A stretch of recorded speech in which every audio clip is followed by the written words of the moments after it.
Perfect. That should be working. Everybody, thank you very much for coming back tonight to the PigSty. Tonight we have been joined by the African Humanist, or Esther, as she goes by. If anyone has seen you or seen Esther in the live chats now, she's new to the community, and as you know yourselves, the best way to get to know anyone is to drag them on here and ask them all the most embarrassing questions possible. So Esther's links is in the description. If you, oh, I'm not muted, Dave. I'm not fucking muted. No, I'm not muted, Dave. Go away. Esther, if you want to introduce yourself and let people just know a wee bit about yourself. Hi, so I'm Esther.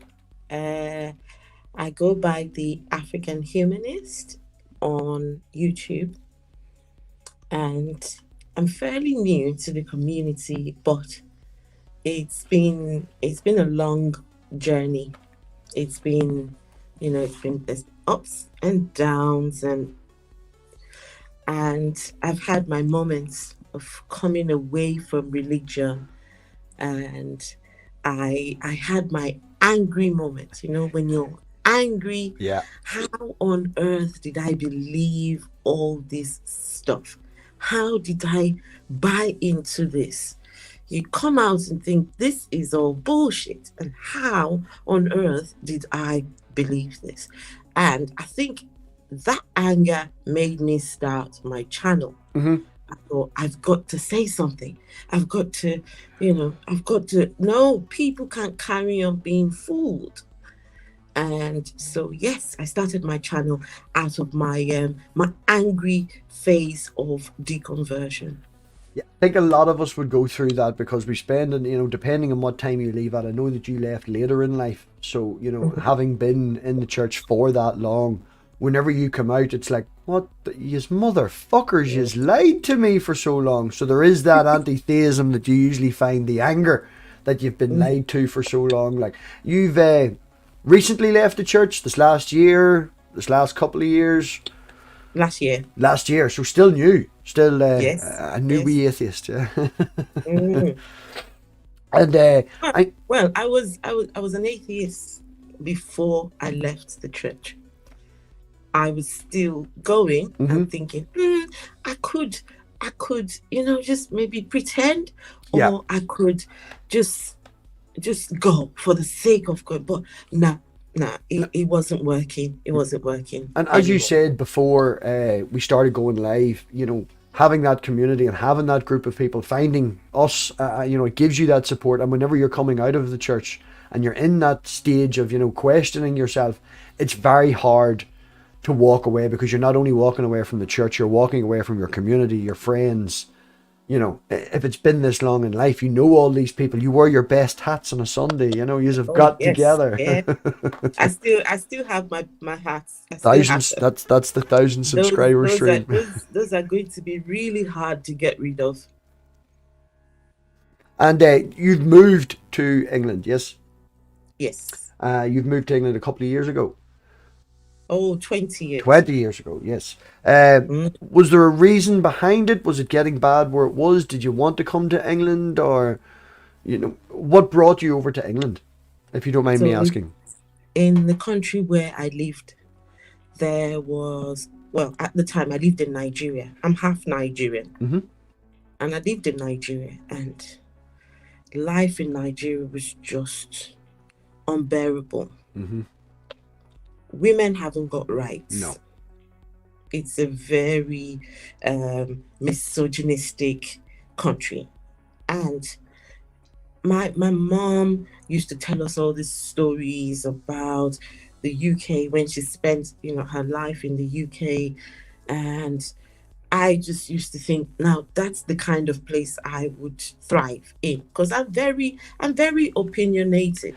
I'm very I like to speak. I like to say. But then in Nigeria, no, it's not. The woman's place is to just shush. You don't, especially if you're married. If you're married, they believe. I mean, the president of the country, Buhari, he came out and said, the place of a woman, he said, the woman belongs in the other room. Those were his words. Yeah. That the woman belongs in the other room.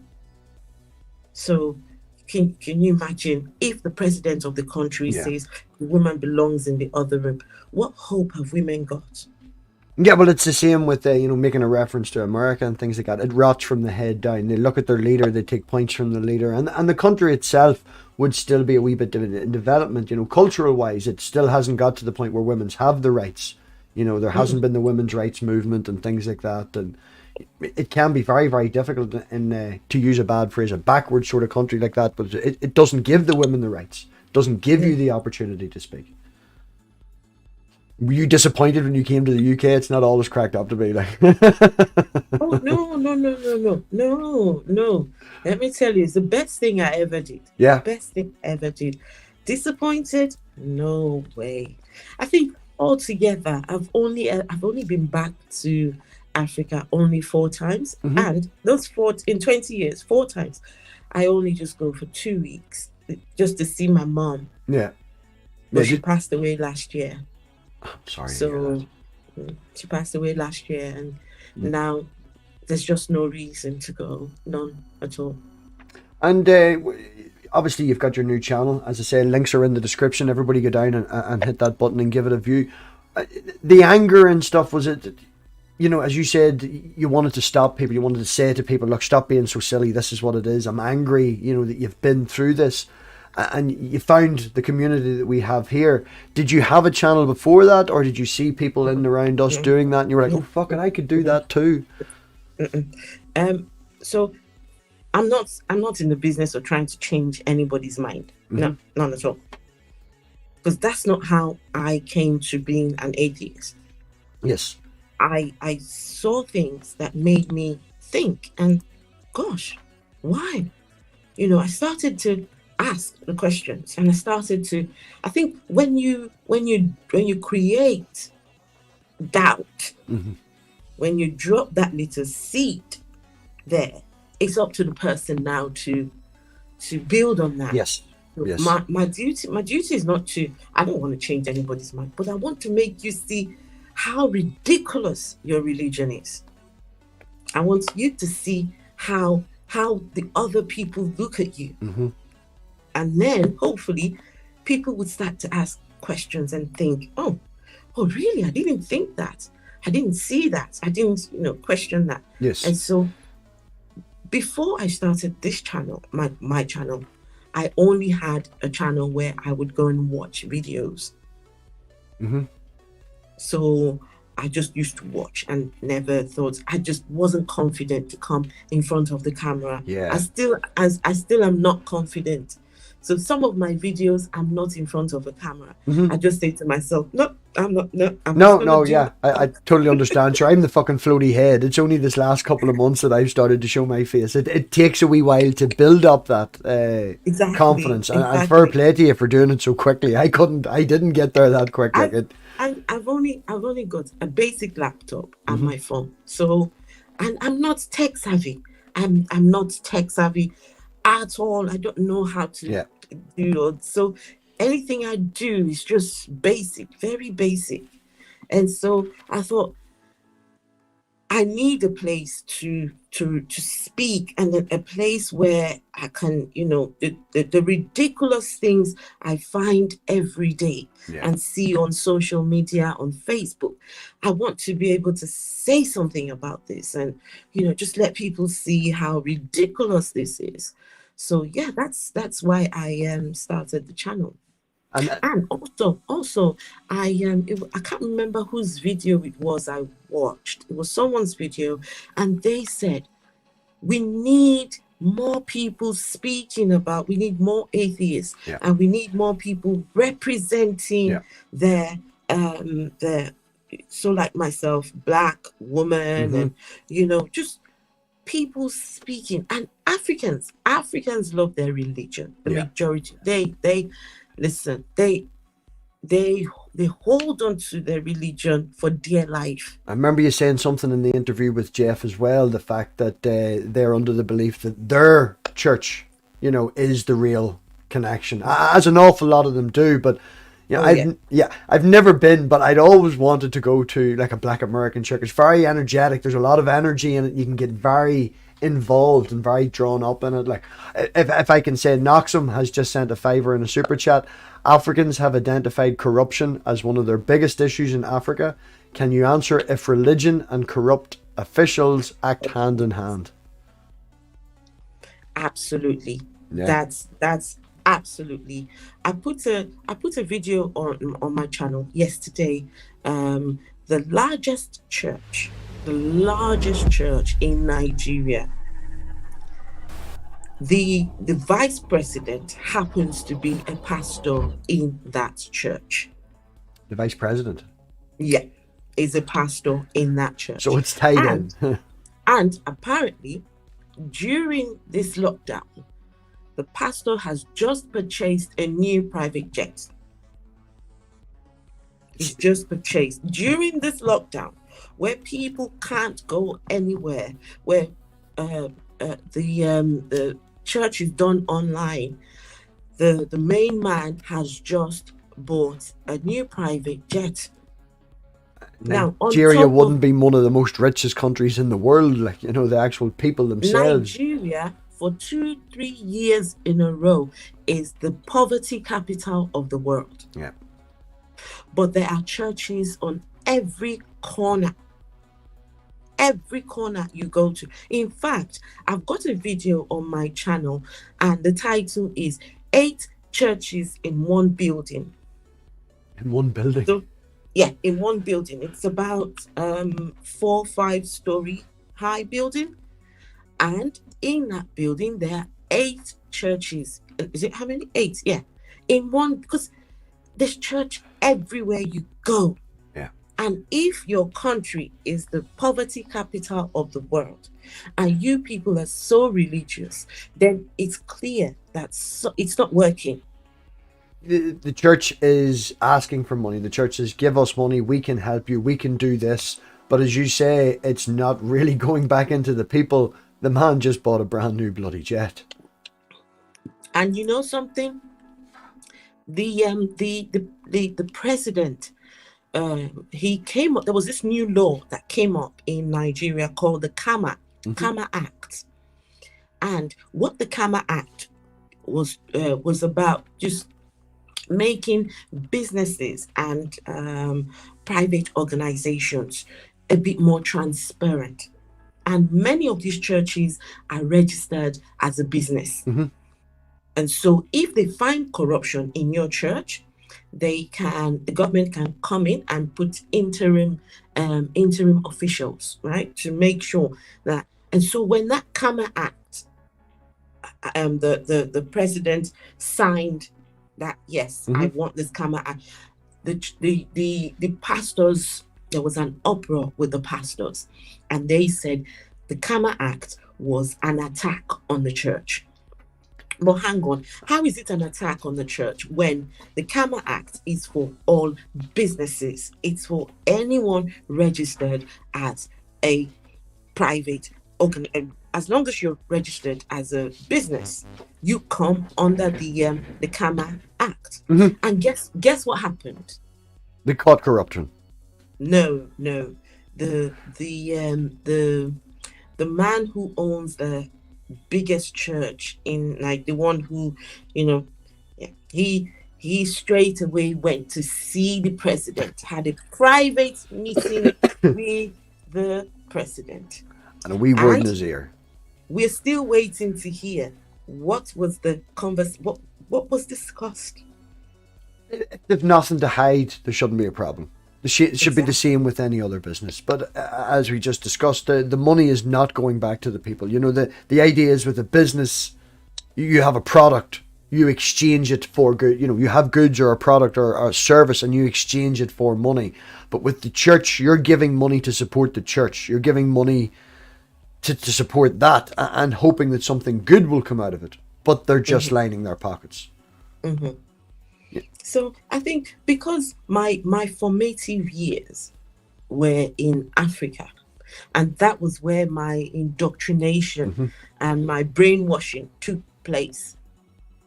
That's why I'm very passionate with, and it's just some of the things I see, some of the videos that I see just coming from these places. Yeah. It's, I don't know. There's just, I feel like I've got to say something. I've got to speak. I've got to, it's just so ridiculous. Is there So any sort of ridiculous. formal split between church and state? Now, I know you said that the vice president is a pastor in one of these churches, but that would be allowed if there is a separation between church and state legally.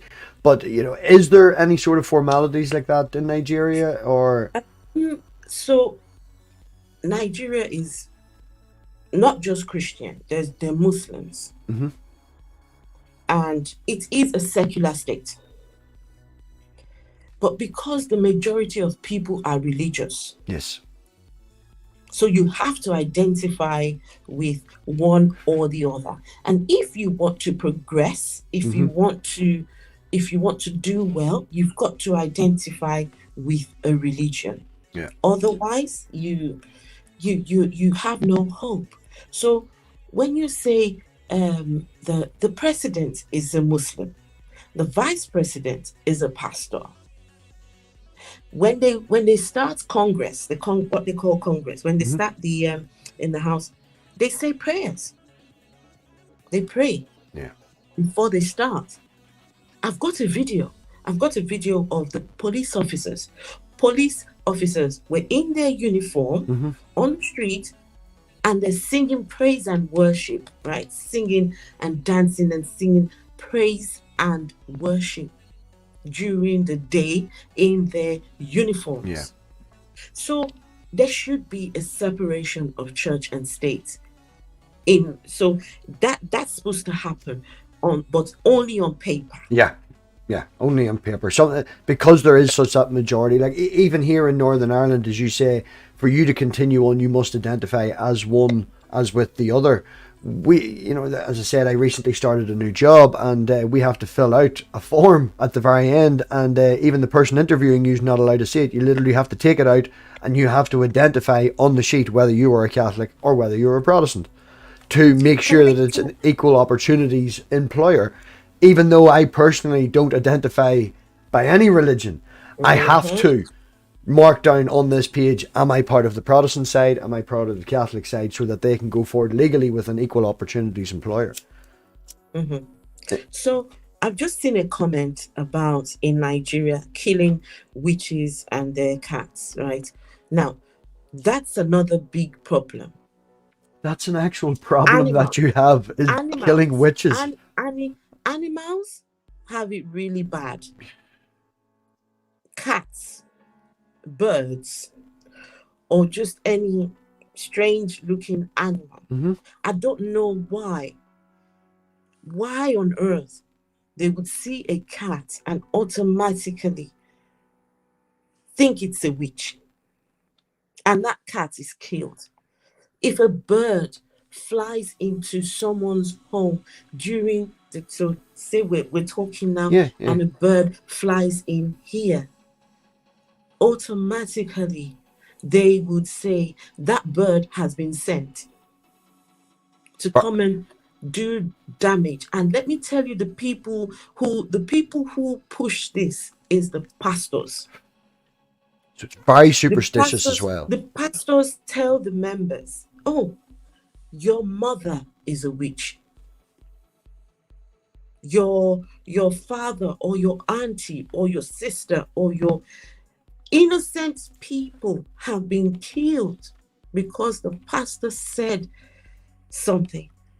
And how on earth they relate animals, cats, especially cats and birds, they really have it bad. And I think something has to be done. I'm part of. I've joined this organization. There's a gentleman called Dr. Leo Igwe. He has set up an organization for people alleged witches, because they could kill them if someone doesn't stand up for them. Even children as young as 1, 2 years old are accused of being witches. Now, the accusation comes in from the people around, from the church, Yes. and lobbied against these people. What does the actual state do? What does the government do? Like, if a child is being convicted of this, is there any sort of step in and protection, or do they just go, oh, well, the church has said that, so the church can go on and do that, and they turn a blind eye to it? There was some years ago, there was a lady came from Norway. I think she came from Norway, and she came visiting, and she saw this child on the street. And this boy was skin and bone. He was just walking, being deserted because he was accused of being a witch. It took this lady to take him from the street because nobody wanted to touch him. Everyone's scared he was a witch because everyone thinks if I take care of him, then he might just rope me into his witchcraft. See, that just shows how embedded that religion can be in everybody. This lady got this boy off the street, and now you need to see this child. It's been a good few years. You need to see the transformation. And I think it's good because now people are seeing that, no, there's no witchcraft here. And this is what baffles me. This is what baffles me. If you call yourself a Christian and you're serving the Most High God, who came, died, and he's watching over you 24/7. Yeah. How on earth are you afraid of a common witch? I thought your Christianity means that you're powerful because they think it's all power. Oh, there's that song. There is power in the name of Jesus to break every chain. Hang on. Their power doesn't break no chain. None at all. None at all.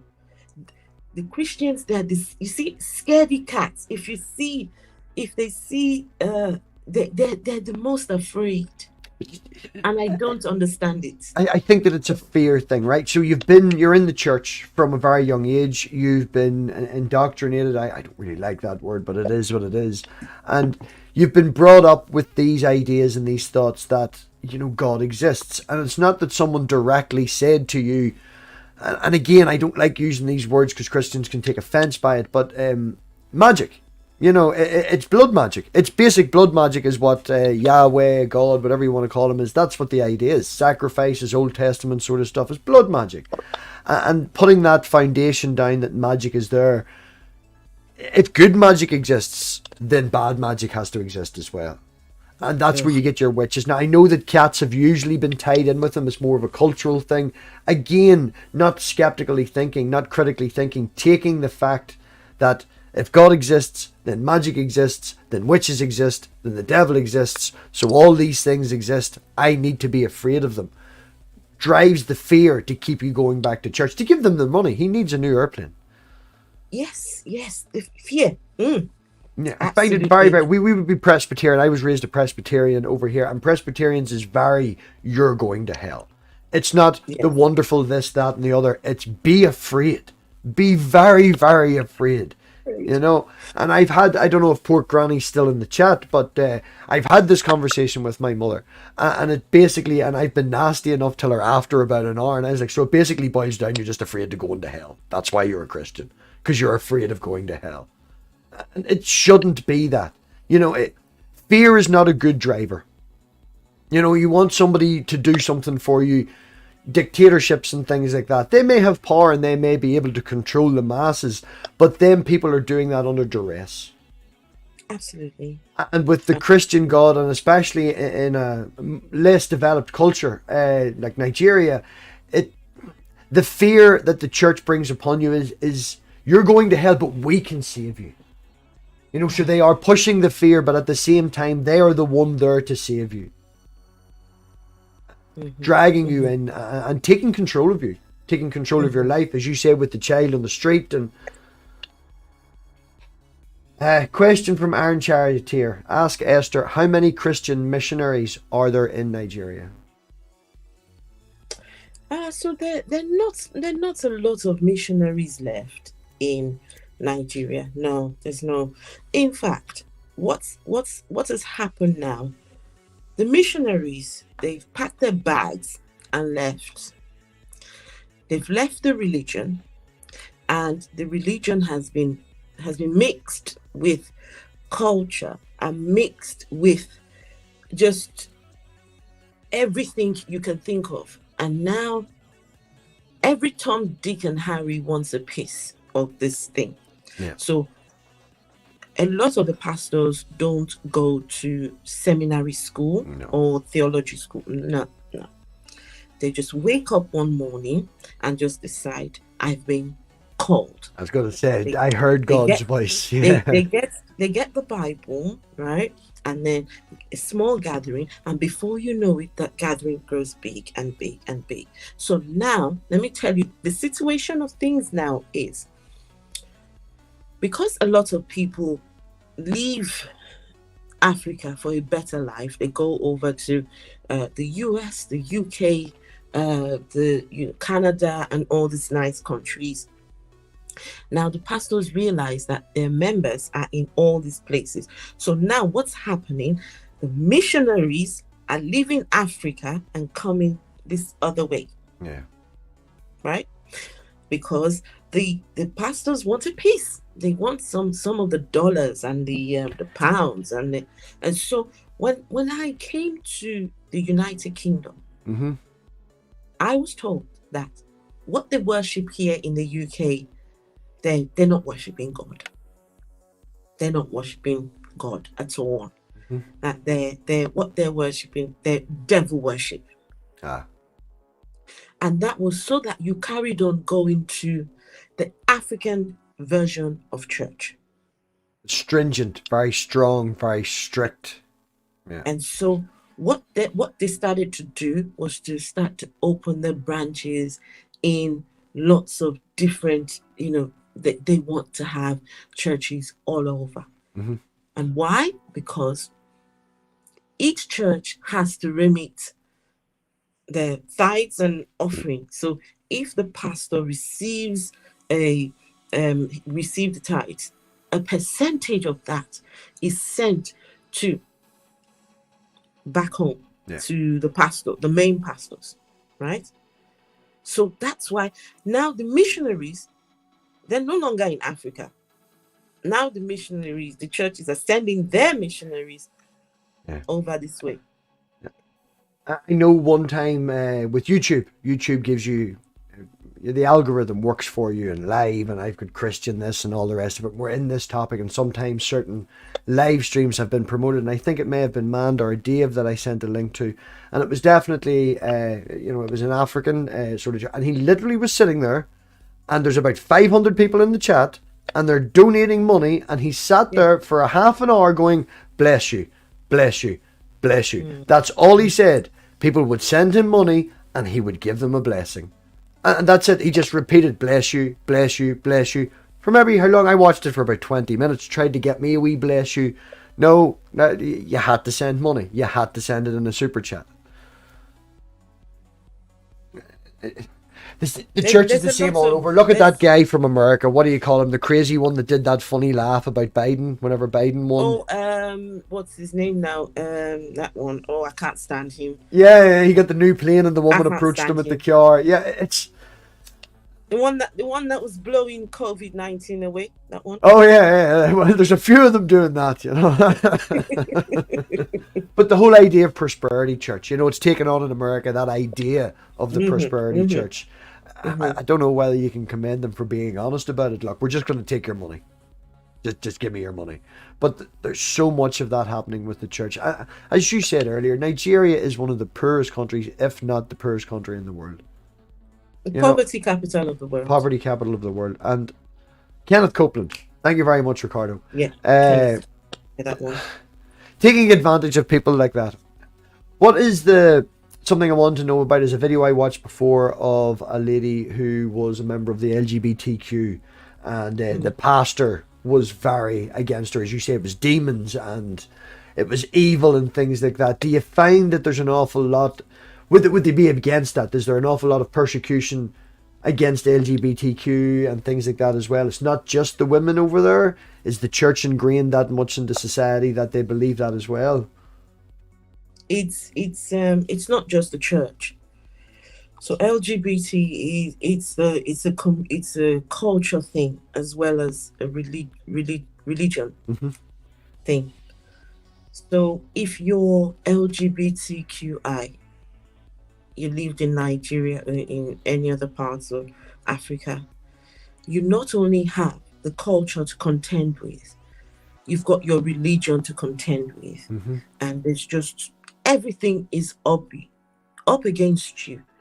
There's really no chance. So in Nigeria, there's a law in Nigeria.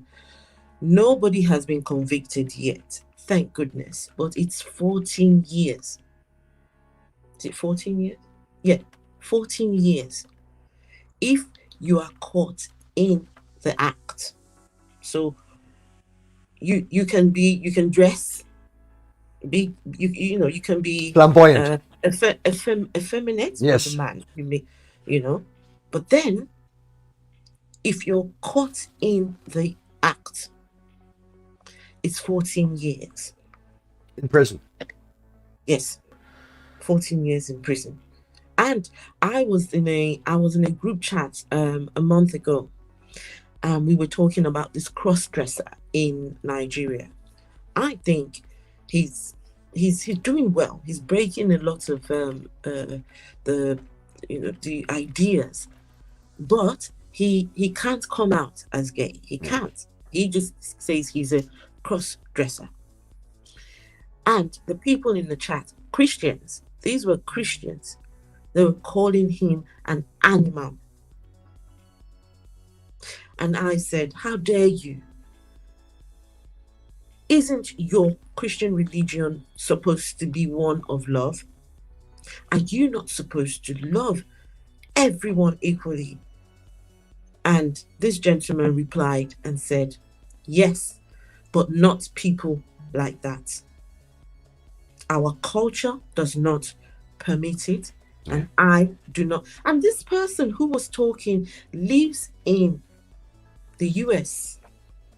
He lives in the US. And I asked, would you refer to someone in the US as an animal for being a cross-dresser? Of course you wouldn't. And he said, well, we're not talking about the US here. We're talking about in Nigeria. It's just I just can't. I'm working on some videos about the LGBT, because, like it or not, there are LGBTQI people. There's loads of them. I am in a few groups because I consider myself an ally. I even tell people I consider myself an ally, and I'm there. I'm very supportive. I'm in a few closed groups. Queer Nigeria, I'm in that group. I'm there just supporting, because I'm not. And let me tell you, a lot of people are coming out. A lot of people are speaking out. There's a new platform that opened. What's the name of this platform now? Let me check the name of it now. It's Clubhouse, a platform called Clubhouse. And someone said to me, "Oh, you need to get on Clubhouse." And I'm not sure how it works, but someone has. I'm in a group on there, Queer Nigeria. There are thousands of people in that group. It's amazing. But in hiding. They're in hiding. Yeah. But they have that's the wonderful thing about the internet. availability of the internet in Nigeria, is it like most people here have broadband, fiber optic, and all the rest of it? I doubt very much that Jews have got fiber optic to every house in Nigeria. No, yeah, No, so the doesn't work internet, it that. would be, I wouldn't say controlled, but limited to what was available. Like, so having this connection It's that they can have. it's limited to how much money you have, Yeah. because the internet is sold by the data.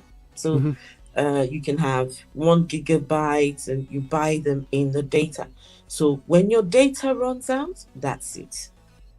So a lot of people, when they come online, so like in Nigeria, they can't really, a lot of them cannot really watch long videos Hmm. on YouTube because their data runs out. Yeah. So they can only watch videos in short bursts. Just they can go and watch a 5 minute Yeah. video. I've got a few of them that say, "Oh, sorry, I can't watch this particular. It's a bit too long, but I will watch this one. It's only 10 minutes long." You know. Job wise and things like that, economy wise, as we've mentioned before, biggest poverty. There's just no money. There's no jobs. There's no availability. So having that group online, it gives you something. It gives you a Yes. community. You know, as Yes. we've mentioned earlier, having the church and leaving that community when you walk out of it, that's the scary part. Being alone Mhm. is the scary part. And having Queer Nigeria, having that group that they can all go to and be with, Yes. it gives them that connection so they don't feel completely alone. So some of the one of the groups that I'm part of, they set up another group called Keto. It's called so with this Keto thing, Hmm. what Keto stands for is people who know that in Nigeria, LGBTQI is frowned upon, right? So they prey on these people. So they would go into a chat room, have a chat with them, lure them on the guise of coming to meet for a date Yeah. or sex or whatever, and then they rob them, they beat them up, and just do all sorts of things. So what this the beauty about this community is, if you've had an experience with a keto person, Yes. you let the group know. And if you have pictures, if you have chats and usernames, and just to, because Safety. they need to protect themselves. Because some of these people in this keto, the people who are doing this thing, want to lure these people out to catch them in the act of sex, so that there would be at least one conviction since the law was introduced. So it's a good thing that there are these groups, because then they can protect each other.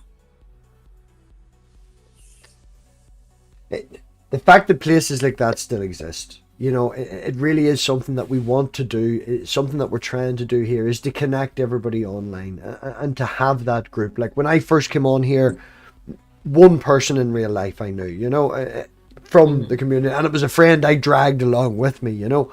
But since then, we've now got Dave that I know from England. We've got Donna that I know from England. Yes. And I know you from England. And you are all very close. And then we've got friends, and I've got Manda in America.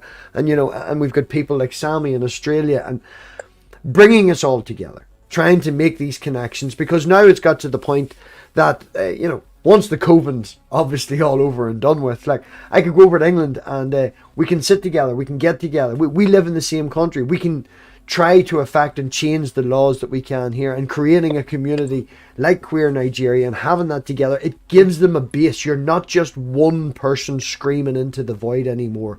You're 1,000 people strong, screaming Yes. to be heard. And having that together makes it more powerful, makes it, it's the only way change will happen. You know, Absolutely. we always say that, oh, one person can do this and one person can do that. But the truth of the matter is, it takes a lot of people. It takes a Mm-hmm. lot of people, and it takes time. Yeah, and you know why change will happen, especially like in African countries, a lot of the people who have left. So if you grew up in Nigeria or Ghana or all these countries, and you grew up believing that all these things were the norm, when you come away from that and come to the US or to Canada and you see how they live their lives, you think, hang on a second, why is that place so bad? And so a lot of people are finding their voices and they're speaking out because they've got the safety of being in another country. Yeah. So myself, I can speak, I can say, hey, I am no longer a Christian. I came out publicly and said, I'm no longer a Christian. I can only do it because I am in the UK. A lot of people are finding their voices. And 2 weeks ago, this young guy came out as gay. But he lives in, I think it's in Germany, I think. Very handsome looking young man. He came out, and let me tell you, he was explosive. He was explosive. I am gay. And guess what? His father is a politician in Nigeria who is speaking against gay issues. Yes. And his father is a Christian. And the father said, no. So because that guy came out, a lot of people are finding their voices and they're saying, we're coming out too. Yeah. Having just even you in the community. As I said, as I mentioned earlier, I seen that guy, bless you, give me money and things like that. And the same with everything else. We are very fickle creatures. We have a very short focus and, we interact with our small groups and stuff like that. But it's wonderful having you joining our community is to bring that, because your channel focus would be more African issues and videos based on that. And for the people in Nigeria, as you say, we videos, watch them and help them because you have that safety net. And because you are now here, we are going to have a constant reminder with a big stick. Esther's over here. Just like, did you see what happened on the news yesterday? Did you see what happened over there yesterday? And it's good that to bring you into the community, to have you here in the community so that we can now. That is a focus. That is something that we can all, it becomes a norm for us to know about it. It's not something that we just push aside, something that we will see on the news and go, forget about that. Oh, did you see what happened in Tesco's yesterday? It brings it more into reality and having it here every day and having you in the live chats and having you in the community, it's going to be a constant reminder and, something we can do. You can collab with us. We can get the voice out and try and make and do what we can for that community.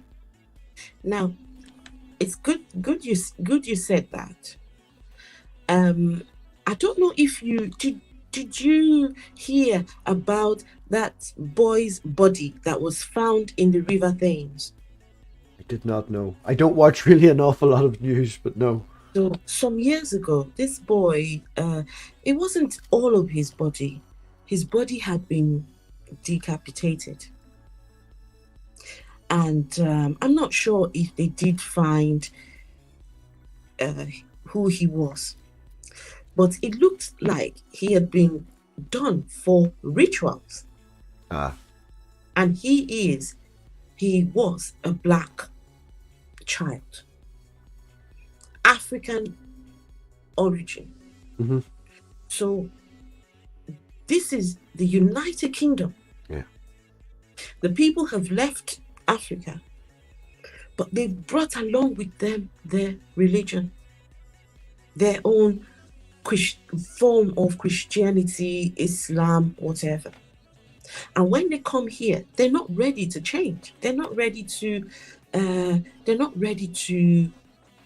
on paper, or when they're at work, they all night. But when they're at home, they're back to being what they want to be, if you know what I mean. Yeah. There was a case of Victoria Climbier, this 8-year-old girl that was tortured by her auntie and the boyfriend. She was accused of being a witch.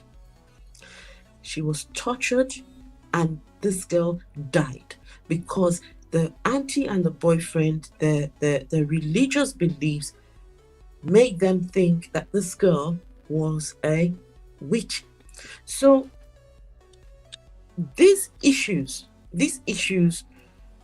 don't just happen in Africa. Yeah. They're happening here too.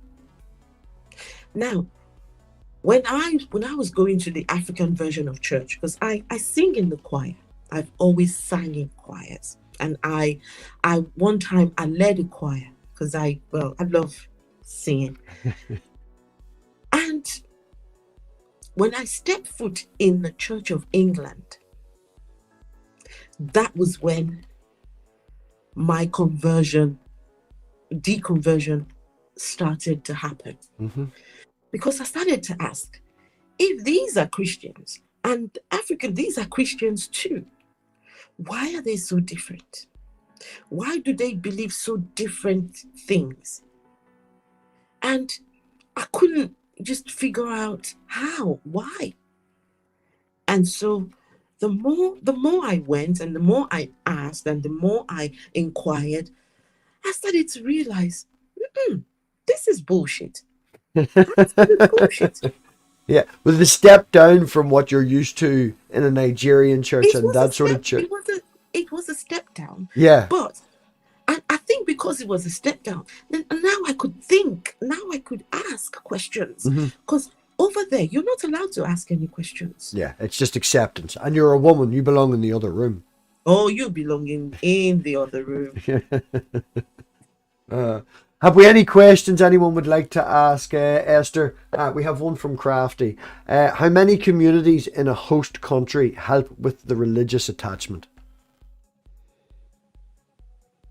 I'm not sure if I understand that question. Yeah, I'm looking at it too. Can you explain better for us stupid people, Crafty, please? Yeah, it is bullshit. Yeah, it's a step down. Like, we do have the main church. There's the Church of England, but over here it's not really as strong and as forced, as pushed as it would be. So having that lax, you can still be be the Christian, but you're allowed to ask questions now. It gives you that opportunity to start and question it. Exactly. And I tell you why it is bullshit. The vicar is telling me that Jesus was not a white man, and he wants me to think of Jesus in the image that I want to assume he is. And I said to him, 40 years of my life, I grew up believing that he was a white man, blonde hair, blue eyes. And here you are telling me, because he said, oh, some people think he was a black Rastafarian. They've got pictures in church of the different ethnicities of Jesus. Yeah, I've seen the memes, all the different types of Jesus. Yeah. But hang on a second. This is the reason why I stopped going to church. When I look above me, you see the stained glass windows. What do you see? You see the white baby Jesus and the white Mary and the white everyone's. And here you have the vicar telling me he wasn't white. So hang on.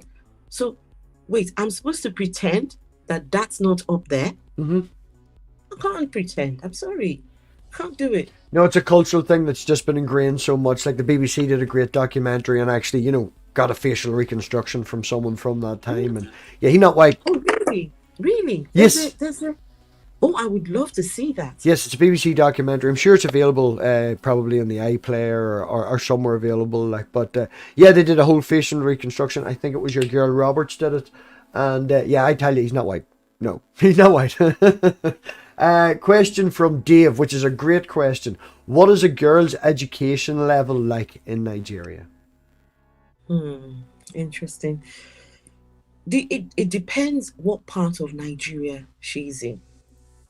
If she's in the northern part of Nigeria, where they're predominantly Muslims, the chances are very, very slim that the girl would be going to any form of education. Mm-hmm. They're usually married off very young. So you can have one Alaji. An Alaji can have 8 wives. 8? Yeah, you can have 8, you can have 6, you can have 4. Dealing with one woman's hard enough. Hang Well, I on, suppose if you're all in the other room. Let me shock you. Let me shock you. My grandfather had 27 wives. 27 wives. You My know which one grandfather- was your grandmother, though, yes? Or did you have an awful lot of grandmothers? Listen, I never met my grandmother. Never. I have. These are my father's brothers and sisters. They're all half brothers and half sisters. 27 wives. He had 27 because he was a chief. Dave has put the link back. If you look back at the end of the stream in the live chat tomorrow, Dave has put the link to that show in the live chat there.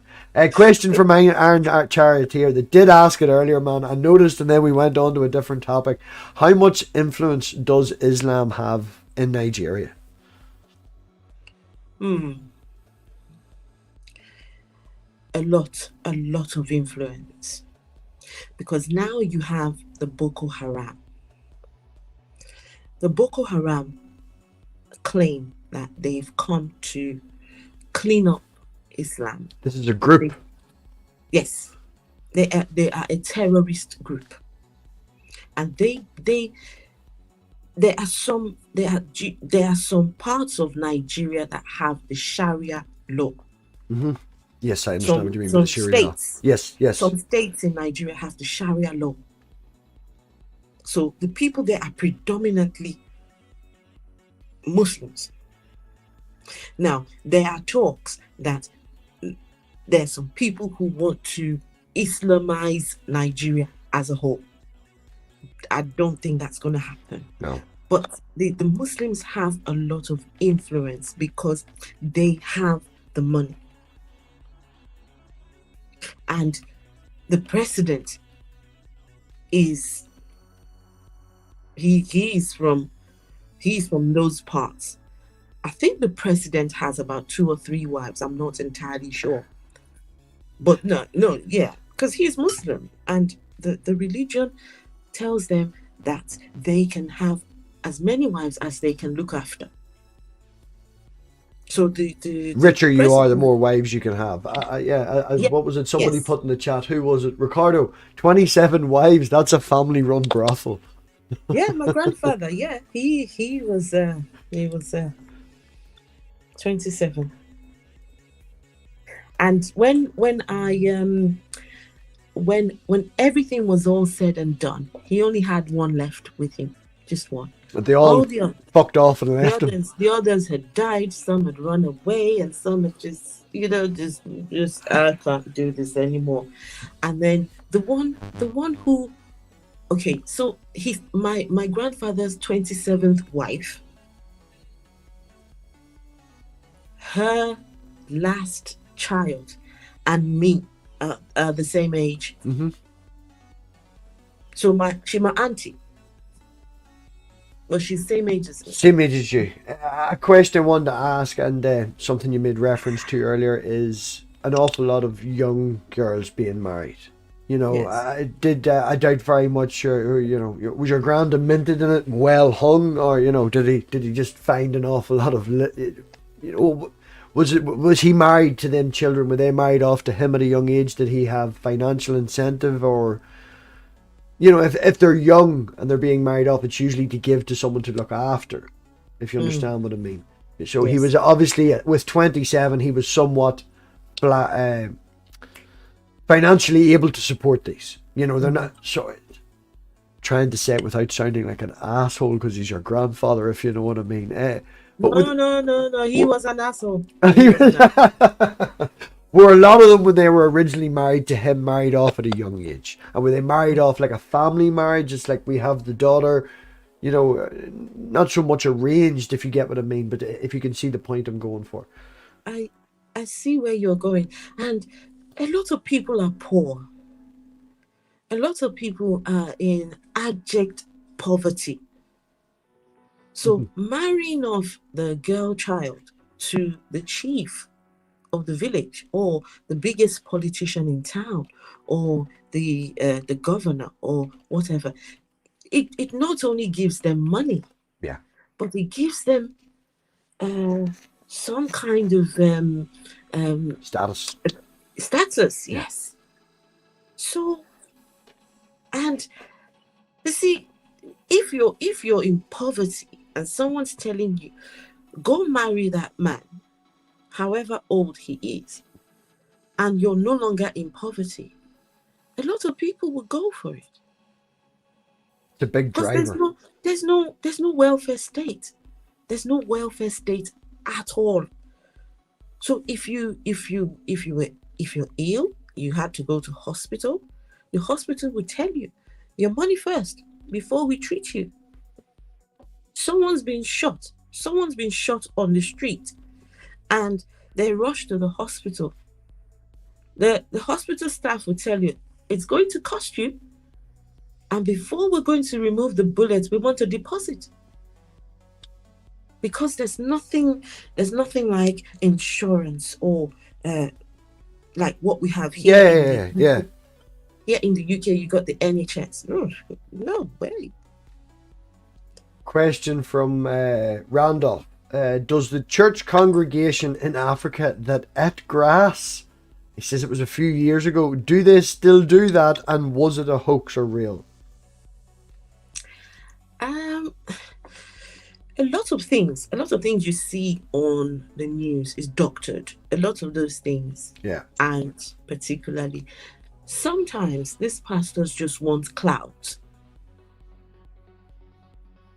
So some of those healings and things that you see, Yeah, I've seen a few resurrections. Yeah.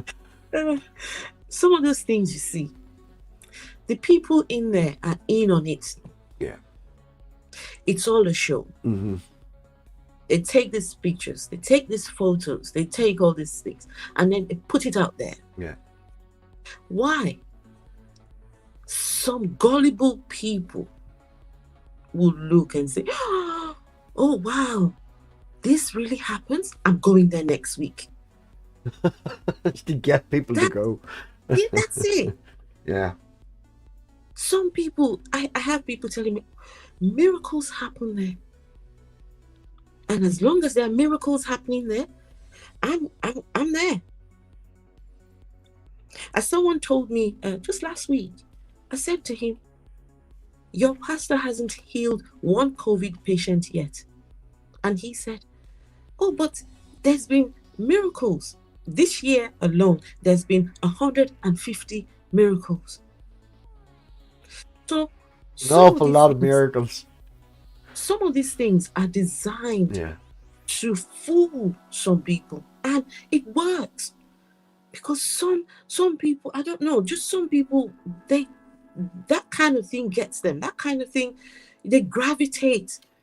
I feel like something like that, I don't want to say anyone of a lesser mind or anything like that, but somebody who feels insecure in themselves shifts off the security to someone else. So it's like, living in the house, and someone comes to your house and says, look, I'm going to install your security system. It's the best in the world. You're going to be completely protected. So when they're in that bubble and in that house, they know that they have the best security system ever, but they're looking at a burglar outside. They're looking at the witch through the window. And even though they feel completely secure because they have, the church and that position, still that person out there leaves them very afraid. I will tell you two things. And I was outraged. Outraged. This pastor has the second largest church in Nigeria. And he was telling his members that one of the people in the church gave him a testimony. He didn't bring the lady out. He only said, Yeah. "Oh, she was being robbed, and they went into her bag, and they found one of the leaflets, the church's leaflet, Mm-hmm. and the leaflet started to speak. A piece of paper talked. Yeah." And the leaflet started to talk, and the armed robbers got scared and they ran away. A second one came out. This was last month. He has been nicknamed the toilet teleportation pastor. The He toilet said teleportation pastor. teleportation pastor. And let me tell you what he said. He said one of the members of his church who lives in Germany had a message for the church in France, but didn't have the right documents. Mm-hmm. And God told that individual, go to the airport. He says, but God, I haven't got papers. I haven't got the right. He says, go.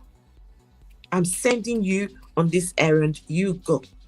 He got to the airport and God said, stand on the queue. He stood on the queue and God suddenly tells him, go to the toilet. And he went in the toilet. Take a seat. And he said, all of a sudden, he found himself in the toilets in France. And this is what a pastor has told people. And you know something? He is one of the big pastors in Africa. And when he said this thing, I was, what? How on earth can people believe? I think it's on my YouTube channel. How? It's the gullibility. Because you believe that this stuff exists. It leaves that foundation that if one thing can happen, this must be able to happen as well. I posted it on my Instagram page, and somebody came and said, with God, all things are possible. Yeah. See? I said, hang on. So God wanted to send you a message from France to Germany. But God did not put into consideration that you are breaking the law. Mm-hmm. You mustn't enter into another person's country without the right documents. And God is sending you and making you a criminal simply because you have to deliver a message. What happened to your telephone? Ridiculous. No, it's, as you say, it's for clout. It's for stuff. Right. I hate sounding like fucking Dave, but I'm going to have to catch up with the chat.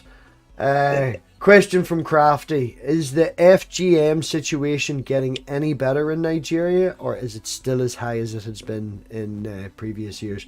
Is that what I think it is? That really not nice thing? Yeah. Yes. The trouble with the FGM is it is so hidden. Mm-hmm. It's so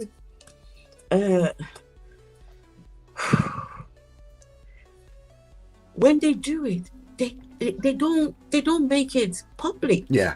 It's a quiet backroom thing. And the victims usually don't know it's going to happen. A friend of mine was done at the age of 14. At the age of 14.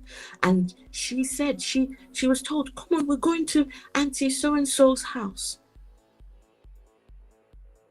And when they got there, they just pinned her down, done.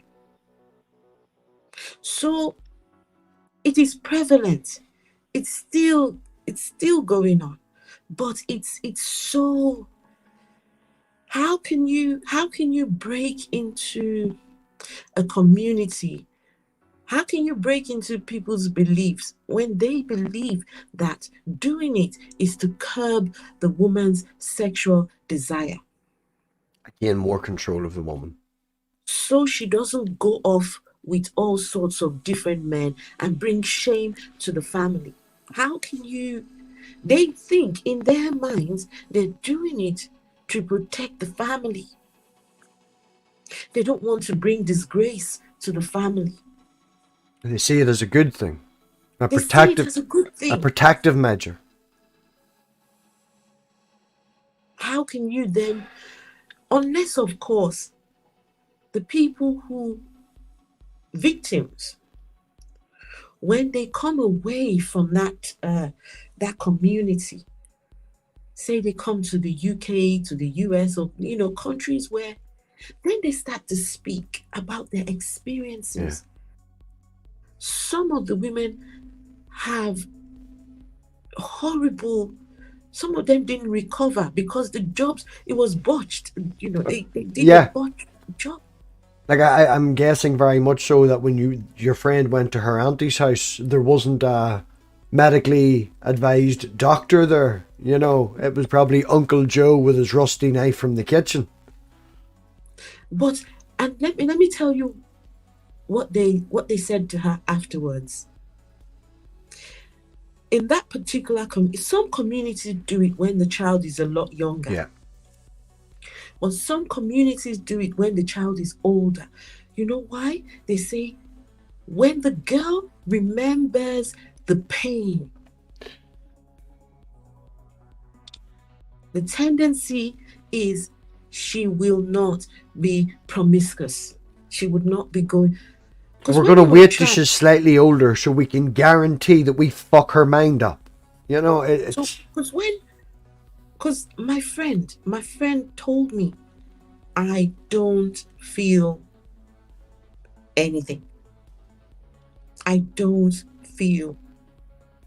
So when a woman has, the feelings of when you're, sexual pleasure, she doesn't have it. Because it took away. Yeah. Question from Irish DC. Do you think there will be a split in Nigeria between the Islamic North and the Christian South? Something like what happened with Sudan and South Sudan?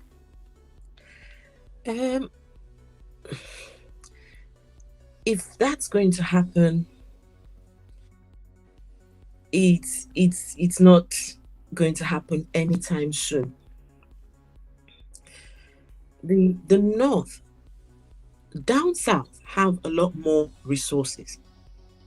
Down south have a lot more. They've got the oil. They've got the good stuff. Up north, not a lot. But the up north control. They have the power. Yeah, so one's got power and one's got money. And resources. They've got the oil in the grounds. And so even if the down south want to break away, these forces are saying, you're not going anywhere. So there are lots of talks. Yeah. There are lots of, and you know something? It's starting to become apparent now that it was the Christian missionaries. They were the ones that put Nigeria together for their own benefit, their own control, their own because these were 3 separate kingdoms that were brought together by these people, the foreigners, and so now people are starting to talk. Well, hang on, we were never one to start with. Mm-hmm. If these Christian missionaries hadn't come and take the colonial masters hadn't come and they named the country Nigeria. So people are starting to talk. Even the name Nigeria was from the colonial masters. We don't need this. And some people now are starting to change. We want to change our town. The town was named by Lord Lugard. We don't want no Lord Lugard. We don't want to be named Lugard. We want our own name. So these are talks that are starting to happen. The Oduduwa nation, they say, we want our own nation back. The Fulanese, you keep your nation. So the talks are starting to happen. Mm-hmm. But I don't see it happening anytime soon. Next question we have is Crafty's original question, which we neither of us understood. How can communities in a host country open up the conversations to help break the religious attachment without coming across as disrespectful or condescending? She did not say that in the first question. Mhm. I think these things are the talks are starting to happen now. Mhm. Organizations are starting to be involved. One of them is the AAI, the Atheist Alliance, and some other organizations. The blasphemy laws. When people from the West and civilized countries, when they hear about these things, they're thinking, hang on. So things like this are still happening. And so these things are starting to filter out. And thank goodness for the internet. Yeah. In Nigeria, they're trying to bring a social media law. They want to curb what comes in and out. It's in the they're debating now, because they're starting to realize that a lot of the things are filtering out. Now people are looking at Nigeria and all the countries thinking, hang on. So I think that conversations like this, no matter how little, the conversations, social media, and organizations like the AAI and the what do you call this? The big one, is it WHO? Is it no? What's that organization? The where all the countries? The UN? Yes. So they're starting to put sanctions on some countries if they don't. But I think it's people need to just talk more. People need to be highlighting the problems. Well, this is what I said earlier. It's great to have you now in the community because everybody has their own wee niche. You know, Manda lives in Georgia, so she's going on with the politics there, which was quite relevant with Georgia at the time. You know, every now and again I'll tweet out about some madness that's happening in Northern Ireland, and now we have you part of the community as well to make sure that we keep track of everything that's going on there and keep it up to date with our knowledge and keep attention to it, keep bringing attention to it, because only if we shout and scream and talk about what's happening will anything ever happen. You know, people watch the news and then move on. They're more interested in, did you see that episode of Game of Thrones? We want to talk about that. You know, we need to keep it in the front of people's minds and keep all of these issues in the front of people's minds so that we can try and go forward and make change. Like, have we any other questions? I have eventually caught up with the chat. Poor Antangelo, missed him. He was here. He's gone. We've got Ed. I haven't seen Ed before. Ed, thank you very much for coming. Insider Import has turned up as well. So if we have any other questions, if not, do you have a regular day that you put videos out, Esther? Have you anything coming up on the channel or have you anything going on? Chill. Feel free to chill. Do you have anything coming up, Esther, or any regular days that you put videos out, or? No. So I'm still trying to figure out what I want to do. Do I want to come live and talk about issues? So I think today I decided I'm going to, at the weekend, I'm not sure what day, what time, but I would figure it out. And because I was accused of being a witch. Brilliant. Sorry, that's awful. I was accused of being a witch, and the person who accused me of being a witch was a pastor. Of course. Well, he wasn't a pastor at the time, but he was a pastor in his lifetime. And it's a good job I lived here in the UK when I was accused of being a witch. So I was thinking, I think I should do this, a live show. I was accused of being a witch. So I think I would, that's something I would Well, the perfect thing is you're in the UK, so your timings match up with me. So this weekend, if you need any help producing or anything like that, I could host it for you on your channel. Obviously, Esther, I can run it for you as long as my wee girl's in bed. I'll just sit in the background, and you can do it from your phone. And if you, nice. yeah, I'll do all the hard work. We'll do all this. Oh, And we'll just send it to your that's channel rather than sending it to my channel. wow. So we can do that. Fantastic. Yeah, we'll talk, we'll Yes. organise something. But yeah, I don't see any more questions coming through. I think we've dragged you. Yeah, we've got you here for nearly 80 minutes. Had a really good conversation, Esther. Rage is going live soon enough, Cider, so I don't know if I haven't mentioned an after party to Esther. I don't know if you want to stay and talk for another 2 or 3 hours with a bunch of us agents. But I would stay. Perfect. Right. Well, what I will do is stay for another hour, because first thing in the morning I've got to get my son to school. So. Right. Well, what I will do is I will post the. There we go. StreamYard link is in the live chat. If anybody wants to join, feel free to join. And yeah, you're gonna have to subscribe to the channel if you want to, because I haven't scheduled fuck all yet. So you'll have to subscribe for to come back for the after party. So we'll be back in maybe 10-15 minutes or so, Esther. We'll have a toilet break, smoke break, whatever anybody needs to do. We will be back soon enough. And Esther, thank you very, very much for coming. I really. If anybody wants to join. Hold on. Kicking Dave. Dave fucking auto joined there. Get out, Dave. Yeah, really, I really enjoyed this conversation. Very, very much did. And as I say, it's the best way to get to know someone. We've seen you in live chats and things like that there, back and forth and stuff like that. But having a face-to-face sort of conversation, very much enjoyed this. And really appreciate you coming, Esther. Thank you very, very much. And everybody else, yeah, hit that button, subscribe, do all that YouTube stuff. And Patreons, thank you very, very much. We also have a few members now on the channel, like Crafty and Dave. I don't know what I'm doing with the members. I don't know. I'm going to have to do some sort of a member stream. I get the mankini out. I'll dance in the mankini. That usually works. So, other than that, Thursday, I have got a video. A few weeks ago, we did stuff that comes through my post, in the letterbox from my local church, from their tabernacle. Stephen's got to auto join. Can I ask a quick question? Yes.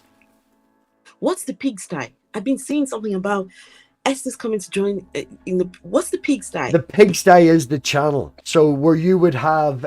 So are you saying I'm rolling in the PigSty now? You are rolling in the mud with the rest of us. Yeah. The PigSty is sort of like the idea of the channel, where like BrainBug has the hive. BrainBug is the channel. The hive is where they hang out. This is the PigSty. It literally is a PigSty. Don't worry.